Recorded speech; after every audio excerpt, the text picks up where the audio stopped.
আজ থেকে ৪ মাস আগে এরা খুব কনফিডেন্ট ছিল যে আমরা জিতবো ভোটে। চুরি করে, ডাকাতি করে, আ রিগিং করে, বুথ দখল করে, ভোটার আ ইভিএম বক্স চেঞ্জ করে, WBCS এর দিয়ে, তারপর আপনার বিভিন্ন পুলিশ-টুলিশকে দিয়ে। তো এরা বেশ কনফিডেন্ট ছিল যে এরা জিতবে। তো সেটাও মোটামুটি এদের গেছে আরকি। যে এরা সব ক্যালকুলেট করেছে, সব ভুয়ো ক্যালকুলেশন। কোন রকম আমি আপনাকে বলছি, আপনি রেজাল্ট বেরোলে দেখে নেবেন। এবার ভোটে কোনো হাড্ডাহাড্ডি হবে না। কোনো হাড্ডাহাড্ডি হবে না। It will be clean swept only. আমি ক্লিন সুইপ আমি আপনাকে বলছি। আপনি জাস্ট ওয়েট অ্যান্ড ওয়াচ। দক্ষিণ বা উত্তর ২৪ পরগনা এমন রেজাল্ট দেবে আপনারা ভাবতে পারবেন না। হুগলি এমন রেজাল্ট দেবে আপনারা ভাবতে পারবেন না। যেসব আপনি এক্সিট পোল-টোল দেখছেন তার থেকে বিজেপি অনেক বেশি আসন পাবে। চারিদিকে পার্টি অফিস বন্ধ করে লোকজন পালিয়েছে।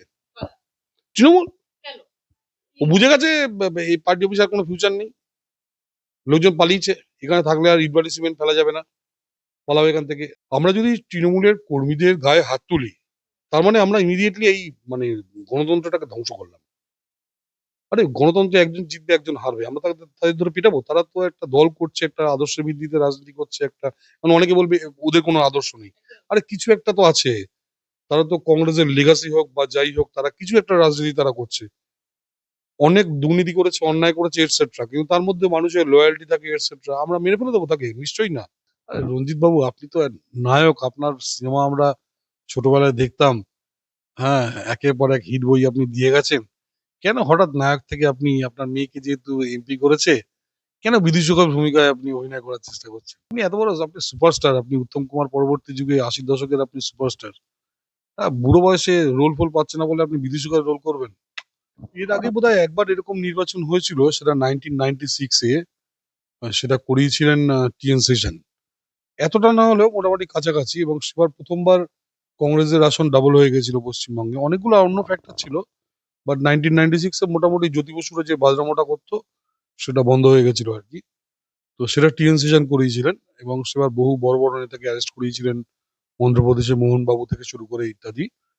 তো এটা ছিল। আর এইবার তো দেখুন, এরা তো মানে আজ থেকে ৪ মাস আগে এরা খুব কনফিডেন্ট ছিল যে আমরা জিতবো ভোটে।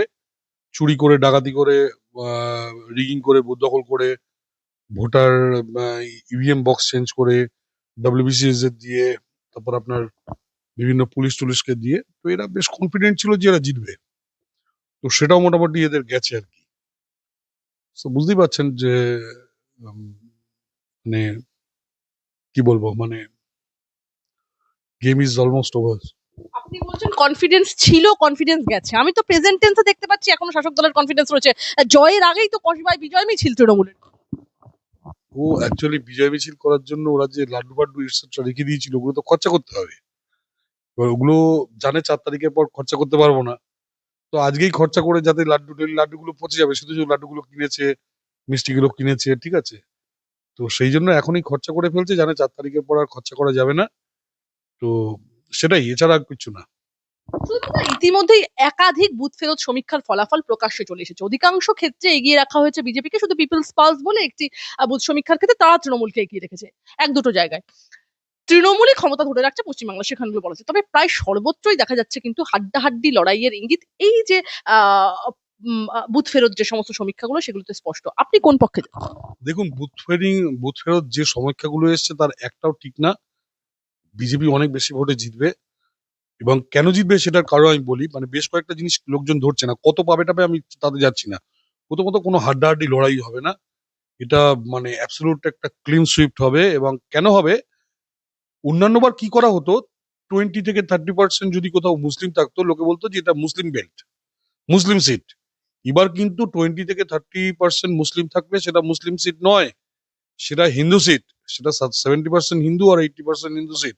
এটা মনে রাখতে হবে। এই কনসেপ্টটা চেঞ্জ হয়েছে এবার। দ্বিতীয়ত হচ্ছে, এতদিন পর্যন্ত পশ্চিমবঙ্গে মুসলমানরা 100% ভোট দিত, হিন্দুরা ভোট দিত 68 থেকে 72%। এবছর হিন্দুরা ভোট দিয়েছে, ওদেরটা 100 বা 95 থেকে গেছে। হিন্দুরা ভোট দিয়েছে 88 থেকে 92%। অ্যারাউন্ড 22% ভোট বেড়েছে। আমি আপনাকে বলছি এই জিনিসগুলো কোনো সংস্থা, এটা তো বেসিক্যালি কতগুলো স্ট্যাটিস্টিক্যাল মেথড আছে, গতানুগতিক স্ট্যাটিস্টিক্যাল মেথড, তার উপর বেস করে এরা করে। কিন্তু আপনার যেখানে নতুন, প্রথমত তো কিছু ভোটার, ১ কোটি ভোটার বাদ গেছে প্রায়, যে ভোটগুলো নকল ভোটার, যাদের ভোট এরা তৃণমূল দিয়ে দিত, সেই ভোটগুলো তৃণমূল এবার দিতে পারছে না। দ্বিতীয়ত, অ্যাবসলিউট টার্মসে অনেক ভোট বেড়েছে। অ্যাবসলিউট টার্মস, আমি রিলেটিভ টার্মসে বলছি না, আমি অ্যাবসলিউট টার্মসে ভোট বেড়েছে এবং সেগুলো জেনুইন ভোট। আর বেড়েছে শুধুমাত্র হিন্দু ভোট। আজকে দেখুন, আরেকটা জিনিস দেখুন, যদি এমন হতো যে ভোট বেড়েছে শুধু নর্থ বেঙ্গলে, শুধু দিনাজপুরে, শুধু বর্ধমানে, আমি বুঝতাম। কোচবিহার থেকে কলকাতা হয়ে কাকদ্বীপ পর্যন্ত প্রতিটি জায়গায় ইউনিফর্মলি ভোট বেড়েছে এবং ভোট অ্যারাউন্ড 90%। আপনি কলকাতায় কোনোদিন 40 থেকে 50%-এর বেশি ভোট পড়তে দেখেছেন? মেরে কেটে 60। সেই কলকাতায় এবার 85-88% ভোট পড়েছে ইউনিফর্মলি। এটা বাঙালি হিন্দুর একটা জাগরণ। 1905 সালে সেই ঋষি অরবিন্দ, আমি বারবার আপনাদের বলি, যে জাগরণ এনেছিলেন, সেই জাগরণ, দ্বিতীয় জাগরণ হলো বাঙালির। এবং শুধু তাই না, আজকে আপনি রেল বা অন্য কিছু এয়ারফোর্স পোর্টে আপনি চেক করুন, সারা পৃথিবী থেকে, সারা দেশ থেকে লোকে ফ্লাইটের টিকিট কেটে বেঙ্গলে এসছে ভোট দেবে বলে। সারা ভারত থেকে মানুষ ট্রেনে করে টিকিট কেটে এসছে, বাসে করে এসছে ভোট দেবে বলে। উদ্দেশ্য একটাই, মমতা ব্যানার্জি এবং তার ভাইপোকে সরাতে হবে। এবং আমি বলছি, এটা সময়ের অপেক্ষা। এই যে এরা সব ক্যালকুলেট করেছে, সব ভুয়ো ক্যালকুলেশন। কোন রকম, আমি আপনাকে বলছি, আপনি রেজাল্ট বেরোলে দেখে নেবেন, এবার ভোটে কোনো হাড্ডাহাড্ডি হবে না, কোনো হাড্ডাহাড্ডি হবে না। It will be clean sweep only. আমি ক্লিন সুইপ, আমি আপনাকে বলছি, আপনি জাস্ট ওয়েট অ্যান্ড ওয়াচ। আচ্ছা, যখন এই কথাটা আপনি বলছেন, আমি আপনার কাছে একটি বিষয় জানতে চাইবো। সেটা হচ্ছে, অনেকে অনেক রকম কথাবার্তা বলছেন তো। আহ, উত্তরবঙ্গে, এই যে উত্তরবঙ্গ নিয়ে প্রথমেই একটা চর্চা হলো, উত্তরবঙ্গের নির্বাচনটাও আগে সম্পন্ন। উত্তরবঙ্গ কি এবার খেলা ঘুরিয়ে দেবে বলে মনে হয়? উত্তরবঙ্গ, দক্ষিণবঙ্গ, দুই বঙ্গই খেলা ঘোরাবে, আমি আপনাকে বলছি। উত্তরবঙ্গ এবং দক্ষিণবঙ্গ, দুই বঙ্গই খেলা ঘোরাবে, কোনো একটা বা দেড়খানা বঙ্গ নয়। দক্ষিণবঙ্গে কি রেজাল্ট হবে আপনি কল্পনা করতে পারছেন না। আমি আপনাকে বলছি, আপনি মিলিয়ে নেবেন, দক্ষিণ 24 পরগনা, উত্তর 24 পরগনা, তারা এমন একটা রেজাল্ট দেবে আপনি ভাবতে পারবেন না। দক্ষিণ বা উত্তর 24 পরগনা এমন রেজাল্ট দেবে আপনারা ভাবতে পারবেন না। হুগলি এমন রেজাল্ট দেবে আপনারা ভাবতে পারবেন না। আমি বলছি তো, হুগলি এমন রেজাল্ট দেবে আপনি ভাবতে পারছেন না। আমি বলছি আগে লোকে ভাবতো 30% মুসলিম মানে এটা মুসলিমদের সিট, মুসলিমরা ডিসাইডিং ফ্যাক্টর। এখন এবছর থেকে নতুন নিয়ম শুরু হবে, 70% বাঙালি হিন্দু আর বেঙ্গলি। সো এটা বাঙালি সিট, এটা হিন্দু সিট। এটা নতুন নতুন ফর্মুলা রেডি হবে। আরেকটা ফর্মুলা দেখবেন, একজন সোকল পলিটিক্যাল সায়েন্সের অধ্যাপক কোন একটা ইউনিভার্সিটির, হ্যাঁ, সেই অধ্যাপক বারবার টেলিভিশনে এসে বলেন যে পশ্চিমবঙ্গে ভোট হয় না, ভোট করাতে হয়। এই মিথ আমরা এবার ভেঙে গুড়িয়ে দেবো। পশ্চিমবঙ্গে আগামী দিনে কেউ ভোট করাবে না, ভোট একমাত্র করাবে ইলেকশন কমিশন। ভোট একমাত্র করাবে ইলেকশন কমিশন। যারা ভোট করাতে আসবে তাদের মেরে, মানে তাদের মেরুদণ্ড গুড়িয়ে দেওয়া হবে। কারো দায়িত্ব না ভোট করানো। ভোট করানো একমাত্র ইলেকশন কমিশনের কাজ। মাঠে যখন ফুটবল খেলা হয়, ফুটবলটা খেলানোর দায়িত্ব হলো রেফারির। ফুটবলটা খেলানোর দায়িত্ব ফিফার প্রেসিডেন্টের না। ফুটবলটা খেলানোর দায়িত্ব আমাদের এখানকার এআইএফএফ এরও না, কোচেরও না, একমাত্র রেফারির। রেফারির বাইরে যে আসবে, আমি বলছি এইবার, এই যে পলিটিক্যাল সায়েন্স হাফ পড়ে পলিটিক্যাল সায়েন্সের সো কল্ড অধ্যাপক বিনীতভাবে এসে বলে টেলিভিশনে যে আমরা এবার ইয়ে করে দেবো, এই পশ্চিমবঙ্গের ভোট মানেই সেখানে ভোট করাতে হয়, এই কনসেপ্ট আমরা চেঞ্জ করে দেবো। পশ্চিমবঙ্গে ডেমোক্রেসি ফিরছে এবার থেকে বাঙালিরা সম্পূর্ণভাবে ভোট দেবে। বাঙালিরা ঠিক করবে পশ্চিমবঙ্গের ভবিষ্যৎ কি হবে। আমি বলবো, পূর্ব মেদিনীপুর এবং পশ্চিম মেদিনীপুরে ফলাফল ঠিক কি হবে? আমি বলছি তো, এমন একটা জেলা পশ্চিমবঙ্গে নেই যেখানে, আমি আবার বলছি, পশ্চিমবঙ্গে এমন একটা জেলা নেই যেখানে বিজেপি তৃণমূলের থেকে ভালো ফল করবে না। এমনকি মালদাতেও, এমনকি মালদাতেও এক মুর্শিদাবাদে বেশ গড়বড়ে এবার রেজাল্ট। অনেকগুলো ডাইমেনশন আছে, অনেকগুলো পার্টি, অনেকগুলো। দেখুন, মুর্শিদাবাদে প্রথমত আমরা 30%, ফলে আমাদের স্টেক কম। আমাদের দুটো তিনটে বেশি সিট পাওয়ার কথা না, কিন্তু আমরা বিশ্বাস করি তার থেকে বেশি সিট পাবো। কিন্তু যারা মুসলিমদের পার্টি, যেমন কংগ্রেস, সিপিএম, তৃণমূল বা জুপ, আইএসএফ, মিম এটসেট্রা, তাদের মধ্যে কি ইকুয়েশন কাজ করছে এটা বলতে পারছি না, যে জন্য মুর্শিদাবাদ সম্বন্ধে আমি প্রেডিক্ট করতে পারছি না। কিন্তু এট দি সেম টাইম বলছি মালদায় কিন্তু আমরা তৃণমূলের থেকে বেশি আসন পাবো। উত্তর চব্বিশ পরগনা, দক্ষিণ চব্বিশ পরগনা, অবভিয়াসলি বেশি পাবো, আমি বললাম তো একটু আগে আপনাকে। যে কলকাতা একদম আলোচনার কেন্দ্রে ছিল, কলকাতায় আপনারা এর আগে দাবি করেছেন যে কলকাতার একাধিক বুথে তৃণমূল পিছিয়ে ছিল, আপনারা সামান্য মার্জিনে পিছিয়ে ছিলেন কলকাতায় বেশ কিছু জায়গায়। সেই কলকাতার মোট 11টা আসনে সুদীপ্ত দা কে কটা পেতে পারে, এটা কিন্তু আমি পুরোপুরি উত্তর নেব। কলকাতায় আমি আপনাকে বলছি এতদিন পর্যন্ত ভোট হতো 40 থেকে 60%। এইবার কলকাতায় ভোট হয়েছে 85 থেকে 90%। ফলে বেসিক যে মানে রেফারেন্স লেভেল সেটা চেঞ্জ হয়ে গেছে। এই জিনিস কলকাতায় আগে কোনোদিন হয়নি। কলকাতায় কোনোদিন এতগুলো লোক ভোট দেয়নি। আজকে কলকাতায় ক্যালিফোর্নিয়া থেকে লোক এসে ভোট দিয়েছে, কলকাতায় আজকে বম্বে থেকে লোকে ভোট দিয়েছে এসে, কলকাতায় লোকে পাটনা থেকে এসে ভোট দিয়েছে, সবাই বাঙালি। কলকাতা যে বৃদ্ধাশ্রমে পরিণত হয়েছিল, এই বৃদ্ধাশ্রমে পরিণত হওয়ার বিরুদ্ধে একটা প্রতিবাদ জানিয়েছে কলকাতার মানুষ। কলকাতায় দেখুন, কলকাতা অ্যাবসলিউটলি আনপ্রেডিক্টেবল, কারণ কলকাতার যারা ইউথ বা ধরুন আমি ইভেন আমাদের মতো মানে ইউথ আর প্রৌঢ় মাঝামাঝি যারা, তারা মধ্যবয়স্ক, তারা বহুদিন ধরে ভোট দেয়নি, তারা তারা সব বাইরে থাকতো, এবার তারা এসে ভোট দিচ্ছে। চাকরি পেত না বলে। কলকাতায় আমি আপনাকে বলি, কলকাতায় ইলেকট্রনিক্স ইঞ্জিনিয়ারের চাকরি নেই, কলকাতায় মুটে মজুরের পর্যন্ত চাকরি নেই, কলকাতায় যে কোনো চাকরির মায়না কম, কলকাতায় কম্পিউটার ইঞ্জিনিয়ার চাকরি নেই। কলকাতা ভারতবর্ষের প্রথম আইআইটি এবং আইআইএম দেওয়া হয়েছিল পশ্চিমবঙ্গে। কলকাতায় আইআইটি থেকে বা আইআইএম থেকে পাশ করলে কোনো চাকরি নেই। কলকাতায় যাদবপুর বিশ্ববিদ্যালয় থেকে যারা পাশ করে, তাদের মধ্যে যারা চামচাবাজি করে, তারা এখানে ওখানে মাস্টারি ফাস্টারি পায়, বাকিরা সব পশ্চিমবঙ্গের বাইরে চলে যায়।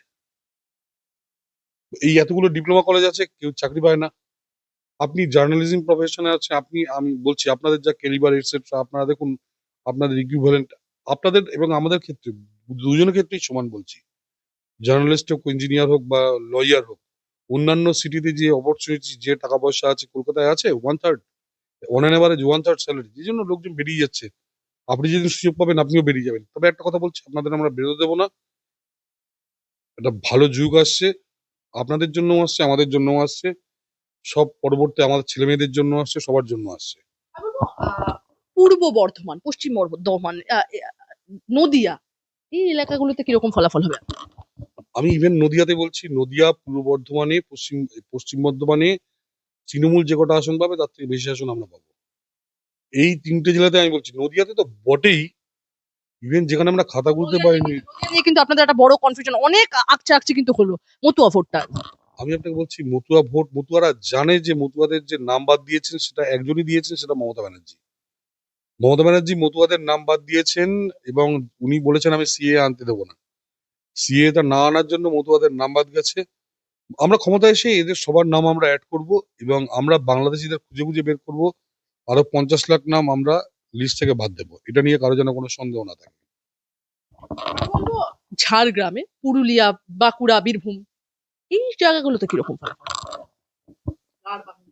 প্রায় 100%, প্রায় 100% বিজেপির দিকে। প্রত্যেকবারই আমরা তো লাস্ট 3-4টে ইলেকশনে সবকটা। বীরভূমে আপনাদের ডিভিডেন্ডটা ঠিক কোথায় রয়েছে? বীরভূম না, আমি বাঁকুড়া, পুরুলিয়া আর এতে বললাম। আর বীরভূমে খাতা খুলতে পারিনি। বীরভূমে কিন্তু আমরা এবার বলছি আমরা তৃণমূলের সমান আসন পাবো। বীরভূমে আমরা ওই যে আমি বলছি না, ওই কনসেপ্টটা এবার চেঞ্জ হয়ে যাবে যে 30% মুসলিম মানে এটা মুসলিম অধ্যুষিত জায়গা, 30% মুসলিম মানে এটাকে এখন থেকে বলতে হবে এটা 70% হিন্দু অধ্যুষিত এলাকা, কারণ হিন্দুরা এক হচ্ছে। মনে রাখবেন, হিন্দুরা এক হচ্ছে। সো 30% মুসলিমরা কন্ট্রোল করবে না, 70% হিন্দুরা পশ্চিমবঙ্গের রাজনীতি কন্ট্রোল করবে। আমি বলবো সুদীপ্ত দা, তাহলে আপনার হিসেবে মোট কটা আসনে বিজেপি, মানে কটা আসন বিজেপি তৃণমূলের পক্ষে দাঁড়ালো? জ্ঞানেশ কুমারকে যারা ভ্যানিশ কুমার বলেছিল, তারা কি ভ্যানিশ হয়ে যেতে পারে? আমি কটা আসন বলতে পারবো না। আমি না সেটা আমার কাছে হিসাব আছে, কিন্তু আমি আপনাকে ক্যামেরার সামনে বলবো না। কিন্তু আমি বলছি যে যে যে এস্টিমেশন করেছে, খুব কম এস্টিমেশন করেছে, বিজেপি তার থেকে বেশি আসন পাবে। কটা আছে এটা আমি প্রেডিক্ট করব না। আমি একসময় বলেছিলাম ভোটের অনেক আগে, সেটা অন্য জিনিস। কিন্তু আজকে ভোট হয়ে যাওয়ার পর আমি কটা বলবো না। তবে একটা কথা বলছি, এই যেসব আপনি এক্সিট পোল টোল দেখছেন তার থেকে বিজেপি অনেক বেশি আসন পাবে। পশ্চিমবঙ্গে কি ক্ষমতায় প্রত্যাবর্তন হবে না পরিবর্তন? অবভিয়াসলি পরিবর্তন। তৃণমূলের অভ্যন্তরীণ একটি রিপোর্ট সেখানে বলা হচ্ছে যে দল এই নির্বাচনে 230টি আসন পেতে চলেছে। এছাড়াও আরো বেশ কিছু বড় দাবি করা হয়েছে। রিপোর্টে দাবি করা হচ্ছে নন্দীগ্রাম এবং ভবানীপুর উভয় কেন্দ্রেই শুভেন্দু অধিকারীর পরাজয় নিশ্চিত। জয়ের আনন্দে রবীন্দ্রসঙ্গীতের সুরের সঙ্গে ডিজে বাজিয়ে বর্ণাঢ্য উদযাপনও করতে চলেছে ঘাসফুল শিবির। মমতা বন্দ্যোপাধ্যায়ের ঘোষণা, বিজেপির কথা মতো কেন্দ্রীয় বাহিনীর গুন্ডামির পরেও আমরা 200 পার করব, বিজেপির সব চক্রান্ত উড়িয়ে জিতবো। কি বলবো? আমি আপনাকে বলছি, আপনি আর 4টে দিন থাকুন। 5 তারিখ থেকে আপনি একটা ছোট্ট কথা বলছি আপনাকে।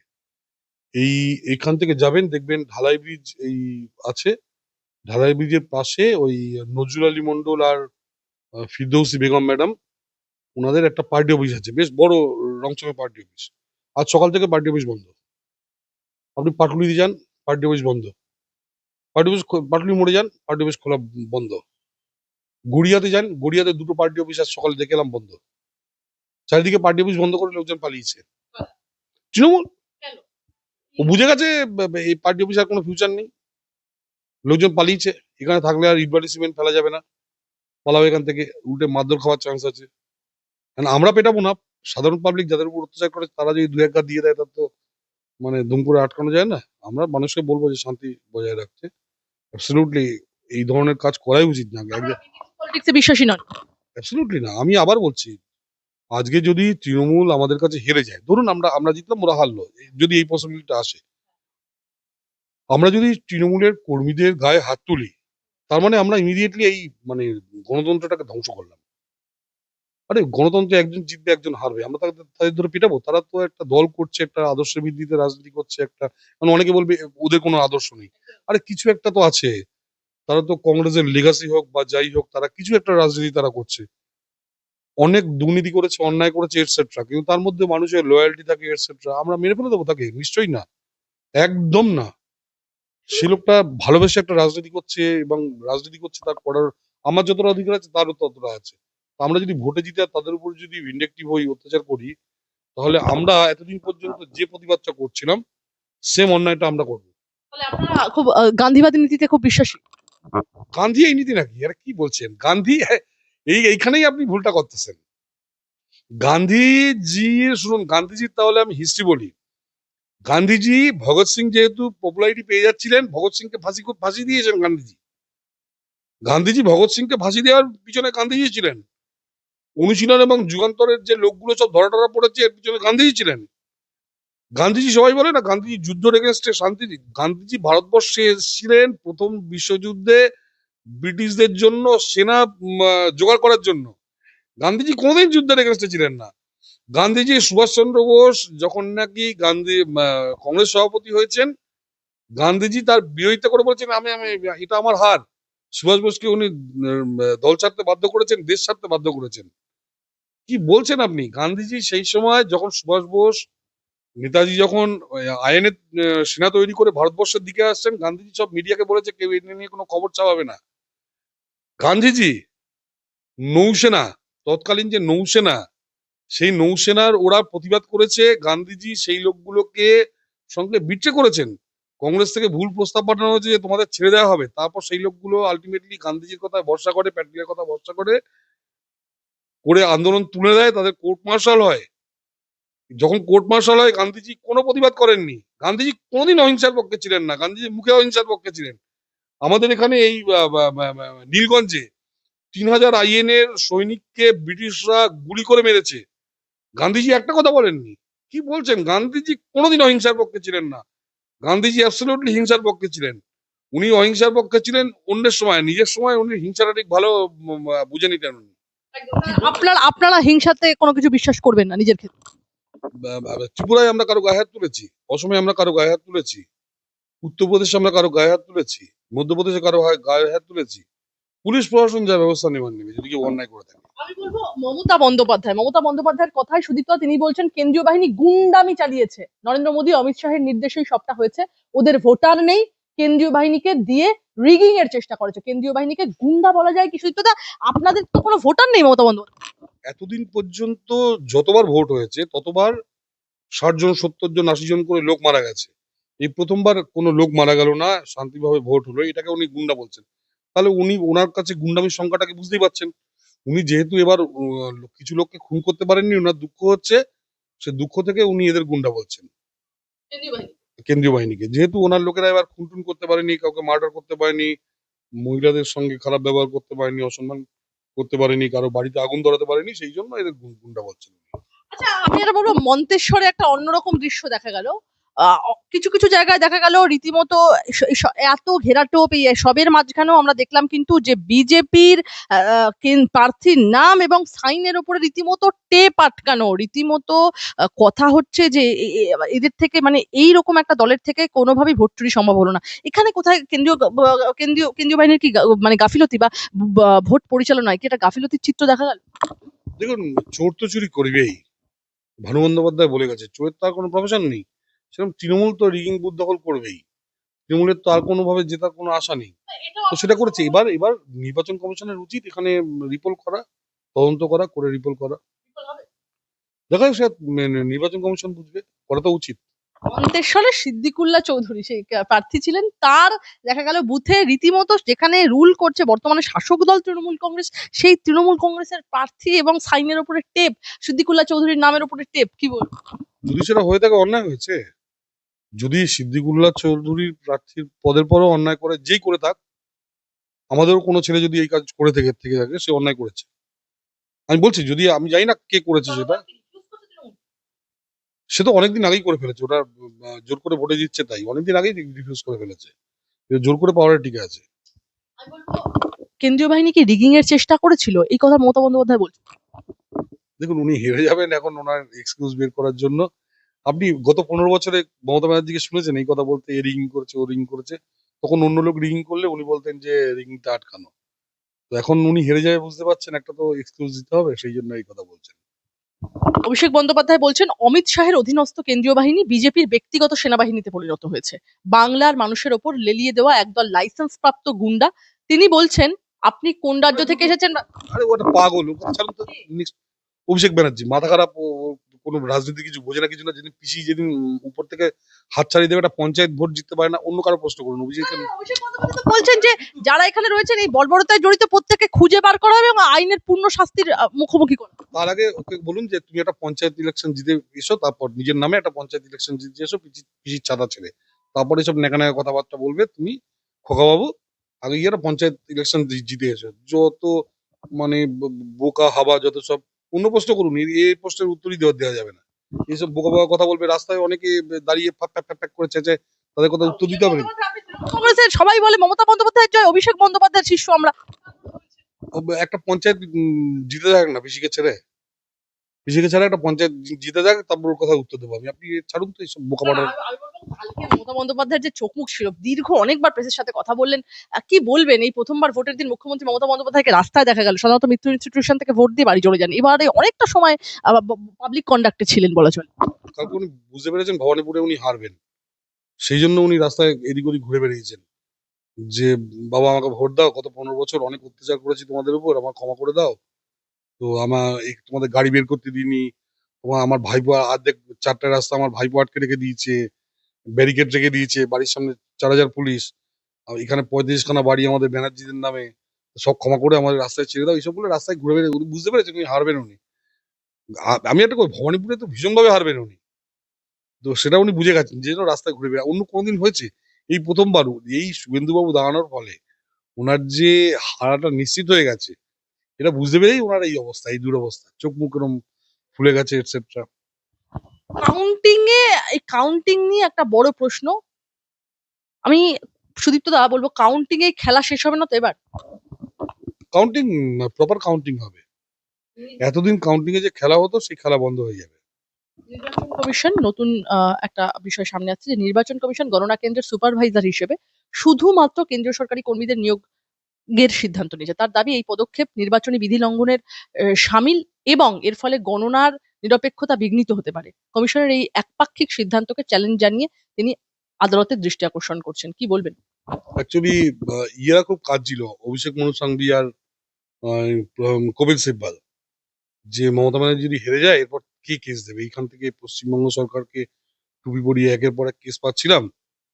তো তারপর দেখেছে কি করা যায়, শেষ মোমেন্টে, লাস্ট মোমেন্টে মমতা ব্যানার্জিকে হয়তো ধরেছে যে মমতা, আমাদের আরো একটা দুটো কেস দাও, যাতে আমরা আরো শেষ দুটো কেস জিততে পারি। কমিশন এভাবে কাউন্টিং এ কেন্দ্রীয় সরকারি অফিসারদেরকে যে নিয়োগ করার ব্যাপার হচ্ছে। সুপ্রিম কোর্টে যাক, সুপ্রিম কোর্ট ঘাট ধাক্কা দিয়ে বের করে দেবে, তখন বুঝতে পারবে যে কোনটা একপাক্ষিক, কোনটা দ্বিপাক্ষিক, কোনটা ত্রিপাক্ষিক। এবার সুপ্রিম কোর্টে যাক, নাই তো কাল না পরশু সুপ্রিম কোর্টে গেছিল কি একটা জিনিস নিয়ে, কল্যাণ ঘাট ধাক্কা দিয়ে বের করে দিয়েছে। তো যাক না, একবার যাক, গিয়ে জিজ্ঞেস করুক যে কোনটা একপাক্ষিক, কোনটা দ্বিপাক্ষিক। কেন রাজ্য সরকারের কর্মচারী থাকলে কি চুরি করতে সুবিধা হয়, যেটা গত ২-৩টে ইলেকশনে করেছেন? ভোট দিয়ে বেরিয়েই রঞ্জিত মল্লিক, সুদীপ্ত দা, রঞ্জিত মল্লিক তিনি বলছেন একটা ব্যাপার আমার বলতে একটু খারাপ লাগছে, আমি সিনিয়র সিটিজেন, ৮০ এর উপর আমার বয়স, প্রায় ৬০ বছর ধরে আমি ভোট দিচ্ছি, কখনো মিস করিনি। এরম ভোট আমার ৬০ বছরের মধ্যে কখনো হয়নি। লাখ লাখ মানুষ তাদের গণতান্ত্রিক অধিকার প্রয়োগ করতে পারলেন না, এসআইআর এর জন্য ভোট দেওয়ার অধিকার পেল না। এটার থেকে দুঃখের আর কিছু নেই, শুধু এটুকুই বলবো ৬০ বছর ভোট দিচ্ছি, তার মধ্যে এরম প্রথমবার হলো। আরে রঞ্জিত বাবু, আপনি তো নায়ক, আপনার সিনেমা আমরা ছোটবেলায় দেখতাম। হ্যাঁ, একের পর এক হিট বই আপনি দিয়ে গেছেন।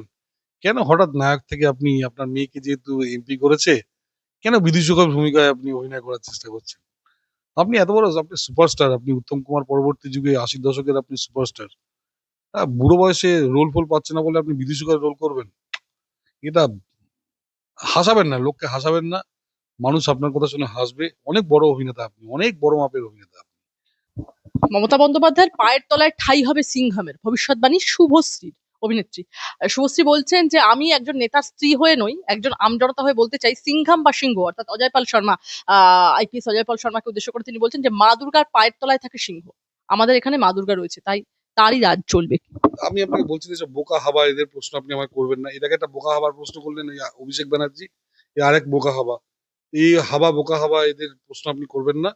এমন পলিটিক্যাল লোকেদের প্রশ্ন করুন যার উত্তর দেবো। এসব হাবা গোবা এসব এদের বলছেন কেন এদের? কালকে দেখবেন রাজ চক্রবর্তী ছেড়ে দিয়ে আমাদের দলে এসে লাইন দিয়েছে, দাদা একটু আমার। রাজ চক্রবর্তীকে কালকে তো খুব রিল্যাক্স মুডে দেখা গেল, একদম ক্রিকেট খেললেন, একটা বুথও পরিদর্শন করলেন না, যেখানে কৌস্তব বাগচি রীতিমতো সব বুথ ঘুরে দেখছেন, রাজ চক্রবর্তীকে দেখা গেল একটা বুথ ওদের, বলে ভোটের দিন এইটুকু কনফিডেন্স যদি না থাকে তাহলে কি করে? ও হেরে যাবে বুঝে গেছে, সেই জন্য ঘোরেনি বোধহয়। ও জানে ঘুরেও হারবো, না ঘুরলেও হারবো, তার থেকে না ঘুরে একটু ক্রিকেট টিকেট খেলি, একদিন চান্স পাওয়া যাচ্ছে। সেই জন্য ক্রিকেট টিকেট খেলেছে। ও জানে যে ও ঘুরলেও হারবো, না ঘুরলেও হারবো। তা ঘুরে আর লাভ কি? তো ঘোরেনি, ভালোই কাজ করেছে, সঠিক সিদ্ধান্ত নিচ্ছে। তারপরও একটা প্রশ্ন শেষে রাখবোই, আপনি বলছেন যে এটা অভ্যন্তরীণ ব্যাপার, আপনি বলবেন না, তবু আমি জিজ্ঞেস করবো শেষে, কটা আসন পেতে পারে বিজেপি? আমি বলছি, আপনি যে কটা ইয়ে দেখছেন, এই যে সব এক্সিট পোর্টাল দেখছেন, তার থেকে বেটার রেজাল্ট হবে এটুকু বলতে পারছি। এবং তৃণমূল এই যে কটা রেজাল্ট দেখছেন তাদের সবার থেকে কম, মানে লোয়েস্ট যেটা আছে তার থেকে কম পাবে, এটুকু আমি বলে দিচ্ছি। বাকিটা আপনি মিলিয়ে নেবেন আমার সঙ্গে পরে।